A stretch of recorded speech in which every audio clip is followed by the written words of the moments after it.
Hey folks, welcome back to the channel.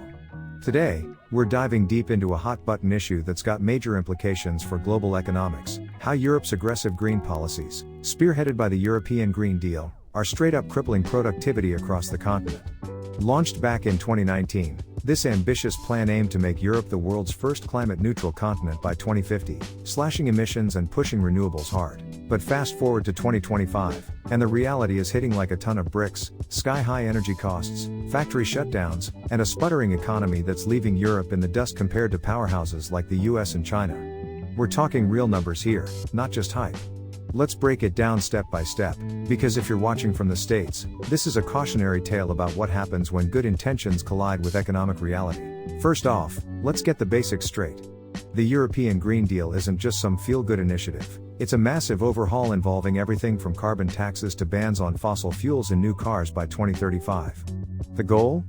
Cut greenhouse gas emissions by at least 55% from 1990 levels by 2030, ramping up to 90% by 2040. Sounds noble, right? And yeah, it's delivered on emissions. Europe's cut them by about 30% since 2005, way ahead of the US's 17% drop.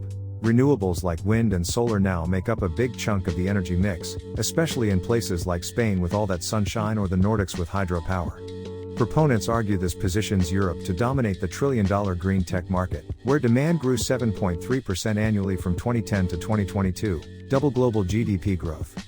They say it's an economic imperative, reducing material costs that eat up 43.9% of manufacturing expenses in Germany, compared to just 19.2% for wages. By going circular and efficient, Europe could slash dependencies on shaky global supply chains and boost competitiveness without gutting jobs. But here's where the rubber meets the road, and it's not pretty. That emissions win came at a brutal cost to productivity. Europe's bet on a strategy, ditching fossil fuels before renewables were fully ready, has jacked up electricity prices to levels that are killing industry.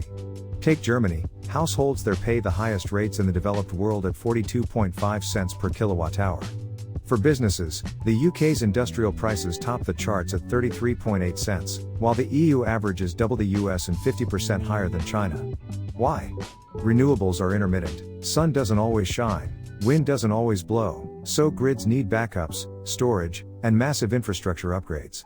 That volatility means prices swing wild, and overall demand for electricity has actually dropped over the last 15 years because it's just too damn expensive. Now, zoom in on the industrial bloodbath. High energy costs are hammering heavy manufacturing, chemicals, and even emerging sectors like AI data centers that crave cheap, reliable power. Europe's fossil fuel electricity use has plummeted from 792 trillion watt-hours in some baselines to much lower now, but that's not a victory, it's deindustrialization in disguise. Companies are bailing left and right. British chemical giant Ineos shuttered 2 plants in western Germany, blaming sky-high energy bills. ExxonMobil axed its Scottish chemical facility and is threatening to pull out of Europe's entire chemicals sector, calling the green push uncompetitive. Over in the UK, Huntsman sold off assets, shrinking its workforce from over 2,000 to just 70. These aren't isolated cases, they're symptoms of a broader green dogma that's turning Europe into an economic suicide mission, as one analyst put it. And it's not just old-school industries feeling the pinch. High-profile green projects are flopping too. Green hydrogen, a cornerstone of the EU's net zero dreams, is getting postponed or scrapped because the economics don't add up without endless subsidies. In Ireland, there's a flat-out moratorium on new data centers until 2028, the grid can't handle the load. A German data center operator got told to wait until 2035 for expansion power. Even renewables themselves are backfiring. The UK's Seagreen offshore wind farm, a massive project off Scotland, was disconnected over 70% of the time in 2023 to avoid frying the outdated grid. Taxpayers footed £2.7 billion last year just to balance the system, with costs projected to hit £8 billion by 2030. Meanwhile, a gas plant in southern England ramps up to fill the gaps. It's like building a Ferrari and then paying it not to drive. This mess is rippling through the whole economy.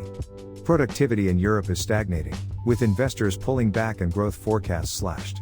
The EU's promising to cut emissions 90% in just 15 years, but experts warn the total cost could top €100 trillion by 2100, with benefits so tiny, maybe 0.04 degrees Celsius less warming, that it's basically useless. Under the guise of sustainability, policies are reducing energy consumption and output at all costs, leading to what some call self-sabotage. By 2050, if this keeps up, Europe might look more like a quaint village than an industrial powerhouse, with factories relocated to the US or Asia where energy's cheaper and regs are looser. Politically, the wheels are coming off. The once solid consensus on green transitions is cracking under pressure from soaring bills and job losses. Right-wing populists in France, Germany, and the UK are gaining ground by railing against renewable targets and subsidies. Germany's coalition is pivoting to build new gas plants just to keep the lights on. Norway's government even collapsed over EU renewable rules.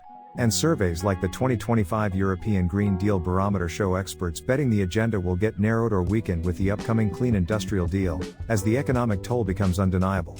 Farmers are protesting pesticide bans under the farm to fork strategy, which could tank yields by 10 to 20% in places like Poland. Unions warn of millions of jobs at risk in autos and steel, with the 2035 combustion engine ban forcing reliance on Chinese EVs and batteries. Look at Germany as ground zero. The motor of Europe is sputtering. Industrial output down 25% since 2018, machinery orders off 19%, and bankruptcies up 27% in small businesses.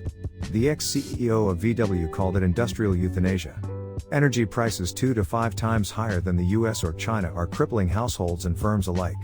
In the UK, energy execs just told Parliament bills could rise another 20% by 2030, and one firm says savings won't kick in until 2044. The system now needs double the capacity, 120 gigawatts versus the old 60 to 70, for slightly less demand, all because renewables are inefficient without massive overbuild.